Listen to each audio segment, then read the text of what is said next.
Her laugh cut through the room like a butter knife through burnt pie. I mean seriously, she said, twirling the stack of matte black cards like they were some novelty coaster set. Did you print these yourself at Kinko's? Then, without even glancing at him, she dumped them in the kitchen trash can with a flick of her wrist. Nobody cares. The rustle of the garbage bag felt louder than it should have. Her cousin snorted Chardonnay through his nose. Even her mother, the queen of the country club, chimed in with a barely muted chuckle.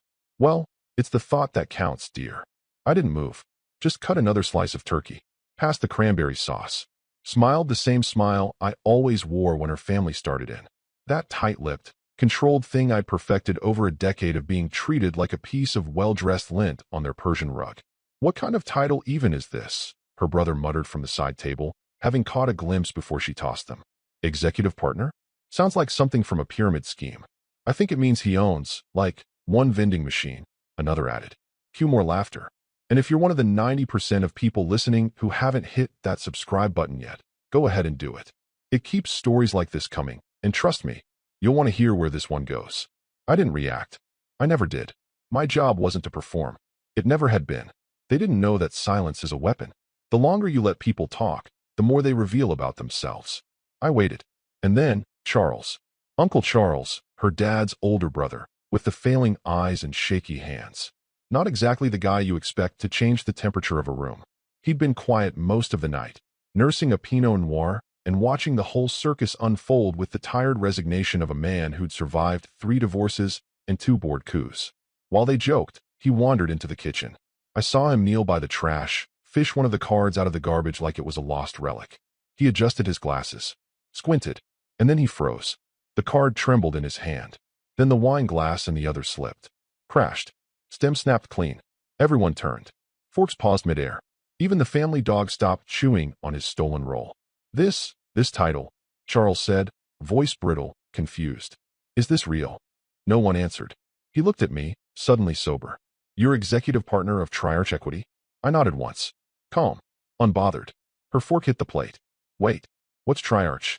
He cut her off. You don't know? His eyes darted back to the card. You threw this away? Charles, her father said from across the room, irritated. Don't start. But Charles ignored him, still staring at the card like it was a detonator. Triarch just closed the federal warehousing bid. The one every East Coast logistics firm was fighting over. You know who lost it? We did. And you're telling me this. He pointed to me. He is the guy behind it. Nobody laughed now. I reached for the gravy boat. I told you it was a good quarter. She blinked, mouth slightly open. One of the younger cousins finally broke the silence. What's federal warehousing? The aunt beside him whispered something about military contracts. Her voice shook. I took another bite. The turkey was a little dry. Not terrible, but forgettable. What wasn't forgettable was the moment her family's arrogance cracked like a wine glass on tile. You could hear it, feel it, that sudden, subtle shift from derision to uncertainty. And that's when I knew I wouldn't have to say another word tonight. The silence would do it for me. Charles caught up with me on the back patio. The others were still inside, probably debating cranberry sauce brands like it was policy. The cold air had a bite, but his voice came out in a whisper so sharp it might have cut through steel. I thought Triarch was a ghost firm, he said. Rumors. Quiet bids. No public board. He looked down at the card in his hand again, like he still didn't believe what was printed. You're the lead partner? I didn't bother with theatrics. Just nodded. He leaned against the railing like someone had kicked the wind out of him. My God, he muttered. You're the one who outbid us on the Port Archer contract. The federal one. Logistics and warehousing. He looked up. We've spent 8 months chasing that. And you sealed it. His voice cracked a little at the end, like he didn't want to believe the answer he already knew. I kept my tone flat. Closed last Tuesday. His mouth hung open. He started doing the math in his head, and I could see the dominoes falling behind his eyes. His firm had been relying on that contract to maintain their East Coast footprint. It wasn't just a deal. It was their artery. Inside, laughter burst out again. Her brother had probably made another jab at my executive-sounding title. I heard someone shout. I bet he printed those at Staples. Charles didn't laugh. He was sweating now. Does Mitchell know? He asked, meaning her father. No, I said. Not yet. Charles exhaled hard and pinched the bridge of his nose.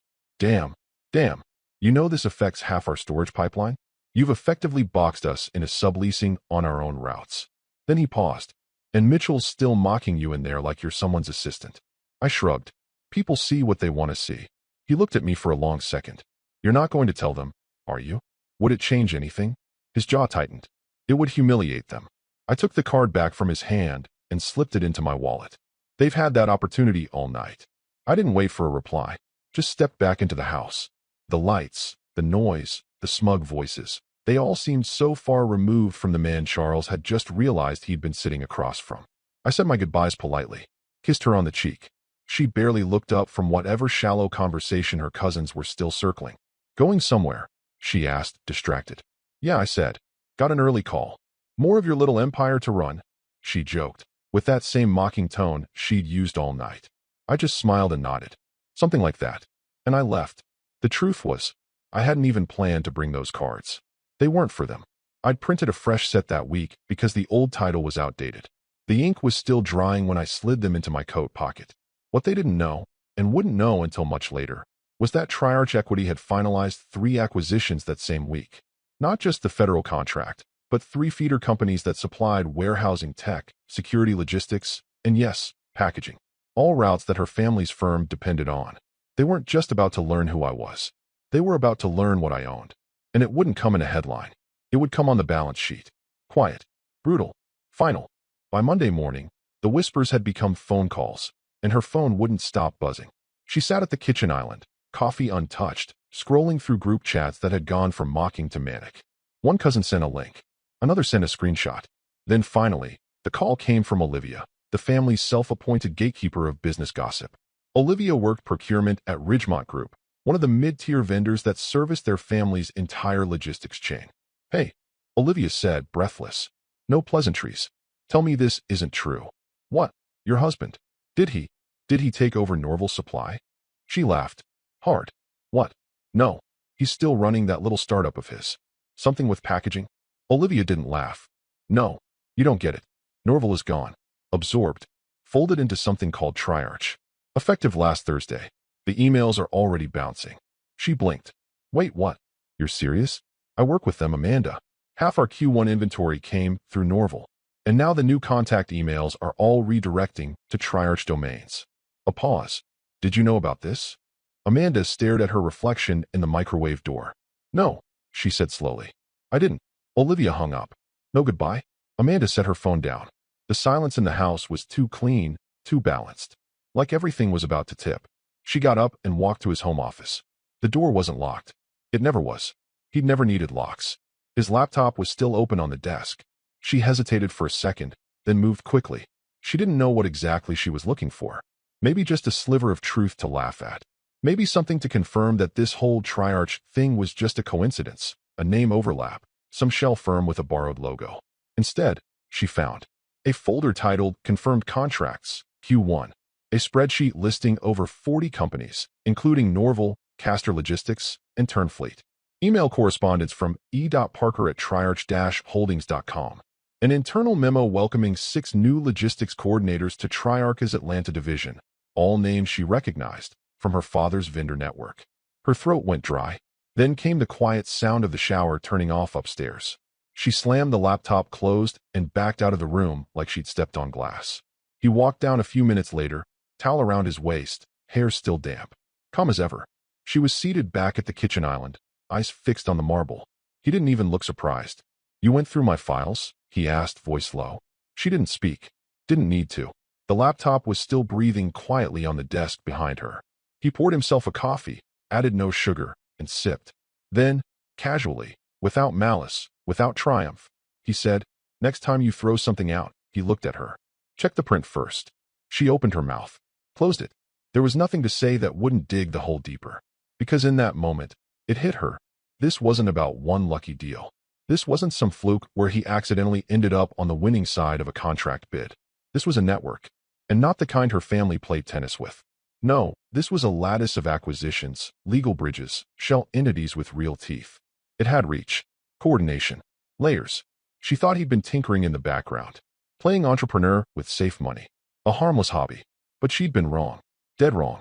The man she mocked for printing his own business cards had just folded 3 of her family's legacy vendors into a firm she couldn't even pronounce correctly 2 days ago. She suddenly remembered something else from Thanksgiving, when Charles asked if the card was real, when the room went cold. She had laughed, tried to brush it off. But Charles didn't. And neither would her father, once he saw what was already unraveling. Because now it wasn't about pride. It was about control. And she had just realized how little of it they had left. It was almost midnight. The house was quiet. Too quiet. Except for the clink of ice in her father's glass and the low murmur of his voice echoing through the hallway. Amanda had come downstairs for water, but paused when she heard him in the kitchen. The tone wasn't his usual booming confidence. It was something tighter, clipped, like he was trying not to lose his grip. She stepped softly, barefoot on hardwood, and stopped just short of the doorway. He hadn't noticed her. His back was to the hallway, hunched over the island, one hand gripping the phone, the other rubbing his temple like it hurt to think. No, Charles confirmed it, he was saying. The bid's gone. They secured the whole contract under some umbrella group. Triarch Equity. A pause.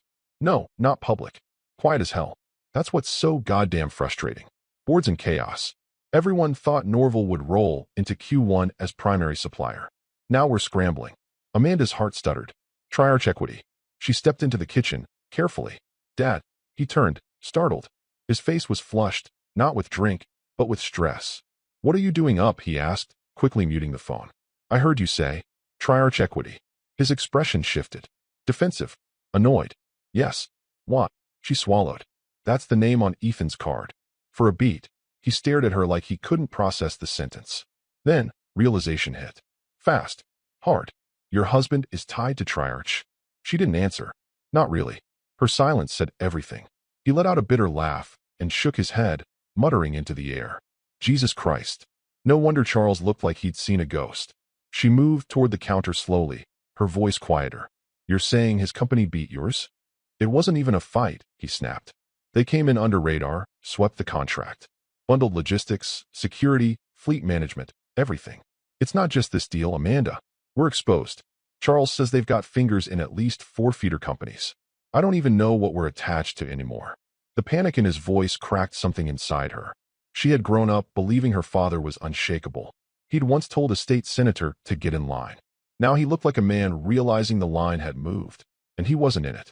Amanda sat down slowly, the granite of the island suddenly feeling cold beneath her palms. He never talked about it, she said, half to herself. Never once mentioned Triarch. I thought he was still dealing with that small firm. The subscription box thing. Her father snorted. That was probably a decoy. You ever ask what he was doing on his laptop all the time? She nodded. I checked it. Friday. He raised an eyebrow. I found the contracts. Norval, Turnfleet, Castor. There's more. Way more. Her father exhaled, leaned on the island. So he's not just involved. He is Triarch. Amanda didn't know what to say. All she could think of was the Thanksgiving dinner, the laughter, the mocking, the way she tossed his cards like scraps, the way she dismissed him in front of her entire family. And now, just days later, the company name on those cards was gutting her family's influence from the inside. And she'd invited it in. She felt her face flush with something deeper than embarrassment. This wasn't just about her marriage. This was about everything she'd taken for granted. Power, status, control, and how she'd failed to see the quiet storm building in the man sleeping next to her. Don't tell anyone yet, her father said, pacing now. We need to understand how deep this goes before we make it worse. But it was already worse. She could feel it in her bones. Triarch wasn't just some upstart company with good timing. It was a calculated machine, built piece by the man she'd belittled for years. He didn't wear tailored suits. He didn't chase headlines. He chased leverage. And now, with every vendor that slipped away, every contract that vanished, her father's empire was bleeding, and her husband was the one holding the scalpel. Amanda stood slowly, her breath shaky. For the first time in her life, she wasn't sure which family she belonged to anymore. Her phone rang just after sunrise. Charles. She stared at the screen for a second before answering. The last time they spoke, his voice had cracked with panic. This time, it was different, controlled, but heavy. Like someone who'd finally mapped out a fire and realized it was already too late to stop it. Amanda, he said without greeting, this isn't just about Norval. I've been digging. She stayed quiet, coffee in hand, barefoot on the cold kitchen tile. He's been buying feeder companies, Charles continued. All small, regional, logistics, packaging, fleet services, distribution routing. Some of them were hanging on by a thread. He didn't just outbid us, he saved them, rebranded them, folded them under Triarch Holdings, and no one even noticed. She pressed the speakerphone and set it down, needing both hands to steady the mug. You're sure it's him? I traced director filings, he said. It's all indirect. But Amanda, your husband's fingerprints are on everything. His name doesn't always show up, but the LLC patterns, the board reshuffles, the redirections, it's him. The structure is deliberate. The silence? Intentional. She forced a laugh, but it came out brittle. He's not that strategic. You said that last week, Charles snapped. And now half your father's vendors have changed emails. Silence. He never bragged. She said quietly, mostly to herself. Not once. No. Charles agreed. Because bragging gets you seen. He didn't want to be seen. He wanted to own. She reached for the laptop again. Opened the same spreadsheet she hadn't dared look at since Friday. It was still there, the acquisition roadmap. Only now it made sense. Every company had a function. One handled dry goods storage. Another handled climate-controlled fleet dispatching. One managed regulatory compliance. Another ran AI routing software for final mile delivery. She clicked open the integration tab. There it was. Q3 forecast, complete systems integration, supply chain ownership. In bold, projected margin control, 72%. She stared at the number. 72%. He didn't just build a business. He built control. Not loud, not flashy, but ironclad. And the worst part? It had all happened under their noses. While they laughed about his hobby, he'd woven vines through the foundation of their entire regional operation. Not a single piece owned outright, but every single piece tied to him. He's not just a vendor now, Charles said. He's a spine. Remove him, and half of our operation cease. Amanda gripped the edge of the table. Her father had built his empire on handshakes and ego. He never anticipated someone like Ethan, someone who didn't want the spotlight, who didn't care about being invited to the club or praised at dinner. She remembered her own words from Thanksgiving. Nobody cares. God. The irony. He didn't need anyone to care. Because while they were building image, he was building infrastructure. I need to talk to him, she muttered, standing suddenly. Charles exhaled. Don't threaten him. Don't poke. He's holding the entire system in balance. The minute he feels pressure, he'll let it collapse on purpose. And then we're all screwed. The line went dead. She stood alone in the kitchen, heart pounding. The walls of the house felt different now, like they weren't hers, like they were made of borrowed brick and paper confidence. And at the center of it all was a man she thought she understood. The man who sat silent at family dinners, who let the insults roll off his back, who picked up the tab and said nothing when her father joked about startup toys and hustle hobbies. That man had quietly threaded their world together like vines choking a stone mansion. And now, if he decided to pull, the whole house would groan, then crack, then fall. The boardroom had never been silent for this long. Normally, it buzzed with posturing, interruptions, dry jokes, the occasional ego-driven monologue about quarterly dominance. But today, there were no spreadsheets on the table, no slides, just paper folders, laptops, and the heavy stench of panic masked by cologne. Her father stood at the head of the long walnut table, sleeves rolled, jaw set. The veins in his hands bulged every time he gripped the armrest of his chair. Amanda sat 2 seats down from him, arms crossed, eyes flicking between directors who no longer made eye contact. Everything is compromised, he said flatly. Norval's not ours. Castor's not renewing. Turnfleet redirected their entire route planning to Triarch Infrastructure as of last Thursday. Can we cancel? One director asked, voice tight. We tried. Amanda's father snapped. There are no cancellation clauses. Every agreement is watertight, ironclad, executed with precision. A younger board member at the far end of the table raised his hand tentatively. Do we even know who Triarch is? There's no org chart, no press, no CEO profile. Amanda didn't speak. Her father didn't look at her. He glared. But it was Amanda's mother who finally said it. Quiet. Cutting. You told us he was harmless. The sentence hung in the room like a smoke alarm no one could reach. Amanda felt her skin crawl. She could feel the heat rising in her cheeks, but her throat was dry. She wanted to say something, anything to shift the weight off her shoulders. But what could she say? That the man she married, the man she belittled at family dinners, had just outplayed every executive in the room? That he had been laying groundwork while she rolled her eyes at his little business chats? That she had laughed, as she threw away the business cards that were now the only things standing between their family and a full logistical collapse? Her silence was her answer. One of the senior advisors, a friend of the family for decades, finally leaned back and sighed. I told you years ago that arrogance blinds more than failure ever could. No one corrected him. Amanda's father opened a folder. Inside were copies of the supplier agreements they had signed over the past year. They had looked routine then. Favorable terms. Slightly aggressive scheduling clauses, but nothing that stood out. Except now every one of those contracts had been drafted by Triarch subsidiaries, operating under different names at the time. Smart, silent, strategic. And Amanda's husband had orchestrated it all. He didn't need a seat at this table. He owned the floor under it. We're entangled, another executive muttered. If we try to untangle now, we'll lose supply for at least 6 months. That's half our distribution cycle. It would tank Q1. Tanking Q1 might be our best outcome, someone else whispered. Amanda's father stood again. Palms on the table. We regroup. We double back on contracts. We find legal footholds, something. Have you talked to him directly? Her mother asked. He didn't answer. Amanda finally spoke. Her voice was quiet, but clear. He won't come to the table. Everyone turned. He already set the table, she continued. We just didn't realize we were eating off it. The silence that followed wasn't just tension. It was acceptance. They had treated Ethan like a footnote, like a harmless bystander to their empire. And now, the bystander had rewired the entire grid. Amanda looked down at her hands. Her wedding ring caught the light. She had worn it like a badge of normalcy, of control. But it wasn't that anymore. It was a reminder, not of love, but of who she should have known. And who, now, knew everything about her world, while saying nothing at all. Saturday morning brought the storm. The front page of the Business Tribune landed with a quiet thunk on driveways across 5 states. Some readers ignored it. Some skimmed it. But by noon, it was in every inbox that mattered. Headline: From Invisible to Inevitable. How Triarch Quietly Captured the East Coast Supply Chain. Below the title wasn't a portrait. No glossy profile shot. No smiling executive in a blazer leaning against a warehouse door. It was a photo of a business card. Matte black. Minimal text. Embossed lettering. Ethan Parker. Executive Partner. Triarch Equity Holdings. Amanda stared at it on her tablet screen, frozen in place at her breakfast bar. The same card she'd thrown in the garbage. The one that had made her laugh.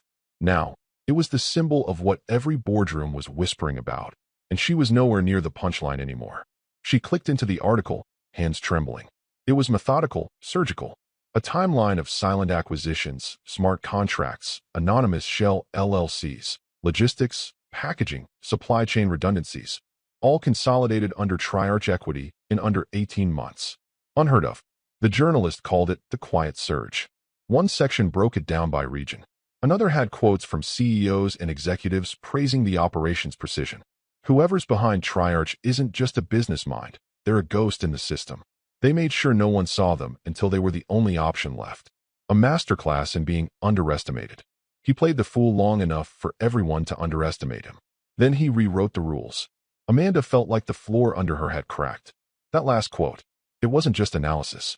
It was a mirror. Her phone lit up. First it was Kelsey from the old internship group. Is this your Ethan? Like your Ethan? Then her yoga instructor. Wait, isn't this your husband? You said he was in boxes or something. And then, her investment club's group chat exploded. Amanda? That's your last name, right? Parker. Holy SHD, you're married to this guy? Why didn't you say anything? Did you know? She didn't reply to any of them. The worst one came 5 minutes later, from a partner at a fund she'd been trying to charm into a joint real estate project for over a year. Hey, if your husband's ever looking for minority equity partners, loop me in. Hell of a strategy. Her hands shook. She nearly dropped the phone. She remembered mocking him about the empire he claimed to be building. All the dinners, she'd cut him off mid-sentence to talk about her own deal flow. The way she'd corrected him in front of her parents when he mentioned distribution bottlenecks, as if he was the amateur. Now the industry was quoting his playbook, and she was the one getting tagged in LinkedIn comments like a +1 at her own wedding. She opened Instagram. A friend had already posted a story with the article. Deadass. We thought he was the quiet guy. Turns out he owns half the table. Under it, someone had commented. Isn't that Amanda's husband? Didn't she clown him at Thanksgiving? Her stomach dropped. This wasn't just a career flex. It was legacy. And her ridicule of it, her dismissal, was now part of the story. No one was asking about her deal with the marketing startup anymore. No one cared about her networking brunches or her strategy workshops. They were all asking one thing. Is this your husband? And the more they asked, the clearer the answer became. Not just that it was him, but that while she was busy laughing at his business cards, he had quietly turned one into a weapon and aimed it straight at the world she once thought she ruled. He came home just after 8. No grand entrance. No bags. Just the quiet click of the door, the soft thud of shoes coming off, and the unmistakable presence of a man who no longer had anything to prove. Amanda had been waiting on the couch for over an hour, rehearsing lines in her head, apologies that wouldn't sound like groveling, explanations that might sound sincere. Nothing she came up with had felt good enough. And now, seeing him walk in, composed, unreadable, she knew why. He looked at her like someone might look at a hotel lobby they used to frequent. Familiar, but not sentimental. She stood. "I didn't know," she whispered. He didn't raise an eyebrow, just nodded once, like she had finally caught up to a truth he'd been living with for years. "I didn't know any of it," she continued. "Not what you were building, not what it meant. Ethan, I didn't see it." "You didn't want to," he said quietly. No anger, just fact. She stepped forward, slowly, carefully. "But we can still." He pulled back before she could reach for his hand. Not harshly, not like rejection, more like a closed door that had always been locked. She'd just never bothered to check. "No," he said, soft, final. Then, without ceremony, he set a folder on the coffee table. Standard manila. No branding. No weight except what it meant. She stared at it for a second before sitting down and opening it. Inside was a single legal packet. Separation. Clean. Uncontested. No alimony. No property battles. Everything divided already. She realized, in horror, that it had probably been drafted before the article dropped. Maybe even before Thanksgiving. At the bottom of the final page was one handwritten line. Just one. "You threw the card. I kept the empire." Her throat tightened. "This isn't you," she said, voice trembling. "You're not like this. You never wanted." "I wanted a partnership," he said. "You wanted a performance." She shook her head. "I was wrong." He tilted his head. "You were loud." That stung more than she expected. He sat across from her, arms resting on his knees, like he wasn't just across a coffee table, but a canyon. "I never asked to be worshipped," he said. "I just asked to be respected." "You were always so quiet about everything," she said. "You didn't share." "Because you weren't listening," he replied, matter of fact. "You didn't ask what I was building. You asked when I'd be done playing entrepreneur. You called my meetings pretend work. You told your friends I was on my third, maybe company. I know what you thought," he cut in. "And you made sure everyone else did too." Silence fell between them like smoke. She looked down at the folder again. No fight. No drawn-out legal bloodbath. Just a surgical extraction. And underneath it all, the bitter truth. He wasn't doing this to her. He was just done doing for her. She looked up, eyes wet. "You really won't even talk about fixing this?" "I did," he said, standing. "For 7 years." She watched him walk toward the hallway. The same hallway he used to disappear down after tense dinners, after she rolled her eyes at his plans. She used to think he was just retreating, pouting. Now she understood. He had been building. And the distance she felt now wasn't new. It had always been there. She just never noticed it until she reached for a hand that was no longer waiting to be held. The dining room felt bigger this year, though nothing had changed. Same heavy oak table. Same chandelier, too bright for the hour. Same floral centerpiece her mother had commissioned like clockwork every Thanksgiving for the last 10 years. But the energy, that was gone. Amanda sat with her elbows tucked in, chewing through dry turkey that tasted like cardboard dipped in guilt. The family still showed up, though fewer than before. Some stopped calling after the headlines. Others stepped back once it became clear her father's grip on the business was slipping. No one openly blamed her. They didn't have to. Her father looked older, thinner. He'd sold off a third of the company in Q2. Strategic divestment, he'd called it at the time. Everyone knew it wasn't.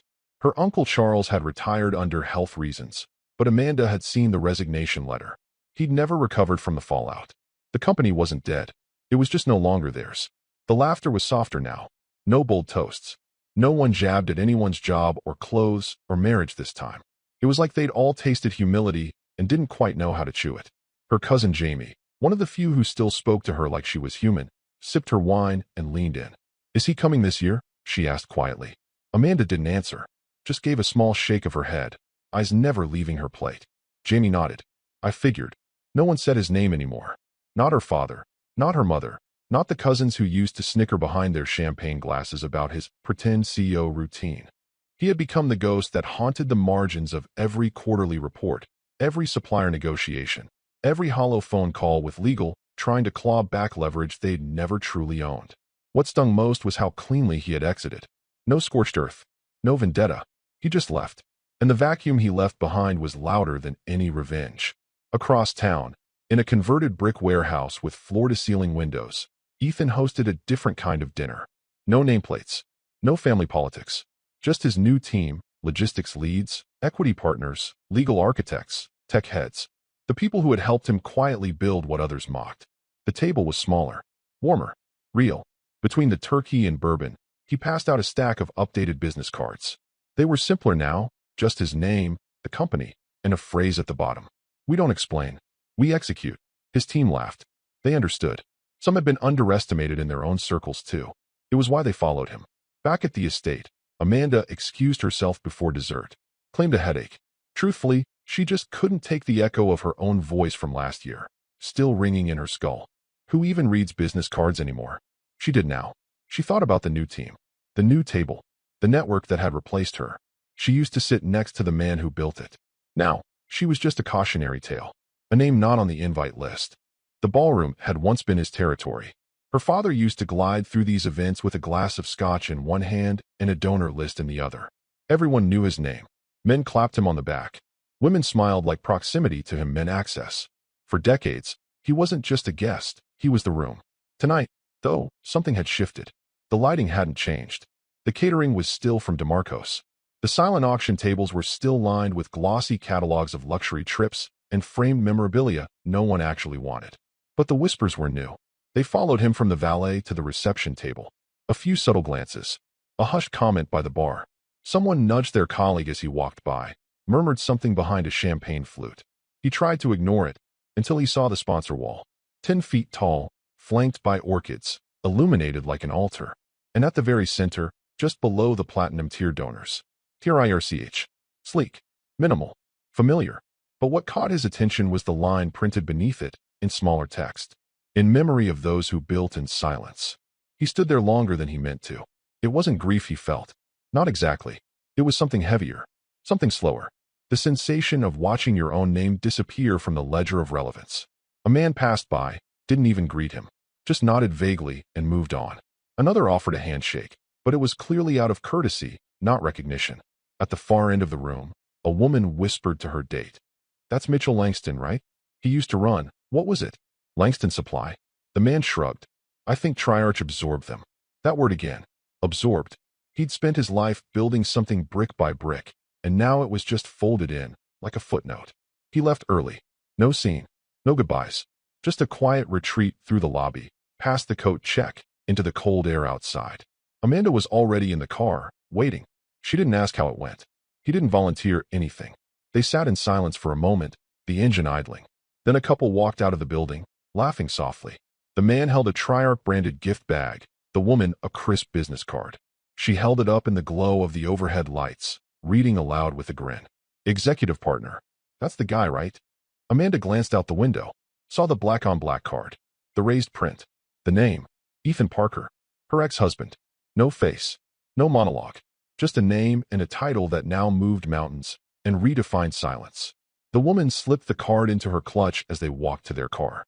Amanda looked down at her lap, didn't say a word. Her father adjusted the mirror, then pulled away from the curb. No one chased after them. No one noticed they were gone. For years, they had been the dynasty. The ones who laughed the loudest, talked over the room, owned the invitations, and controlled the table. Now, their names didn't even make the wall. But his did. And this time, Amanda didn't laugh. She just lowered her head and finally understood. The man they mocked didn't just succeed. He made them irrelevant.